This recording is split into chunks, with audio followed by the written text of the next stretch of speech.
आज हम बात करने वाले हैं कि भगवान राम को आखिर वनवास क्यों हुआ था।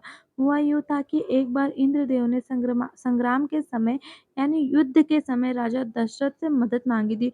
उस समय रानी कैकेयी भी उनके साथ गई थी और उन्होंने राजा दशरथ के प्राणों की रक्षा की थी। तब राजा दशरथ खुश होकर उन्हें 2 वरदान माँगने के लिए कहते हैं। राजा दशरथ की 3 पत्नियाँ थीं, उनमें से वो कैकेयी ज़्यादा प्रिय थी।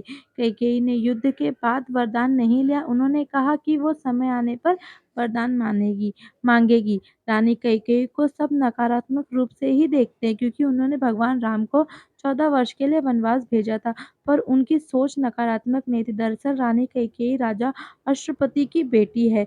राजा अश्वपति के राजपुरोहित श्रवण कुमार के पिता रत्न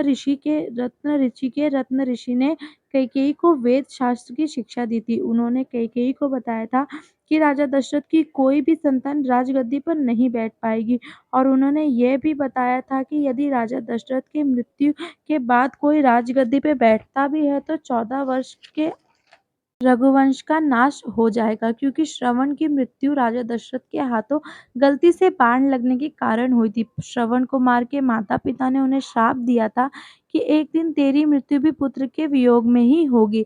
इस बारे में कैकेयी अच्छे से जानती थी। राम दशरथ के बेटे होने के कारण राजा दशरथ की मृत्यु पुत्र योग में न हो मतलब राम की मृत्यु और राम से बहुत प्रेम करती थी।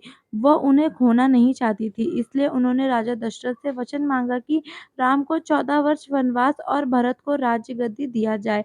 इसलिए प्रभु श्री राम ने माता कैकेयी को भी कभी गलत नहीं समझा। जब भरत ने अपनी माता को कटु शब्द कहा तो राम ने उन्हें रोका भी, पर सभी को ऐसा लगता है कि दासी मंथरा के बहकावे में आकर कैकेयी ने राजा दशरथ से वरदान माँगा था, जो कि ऐसा नहीं था।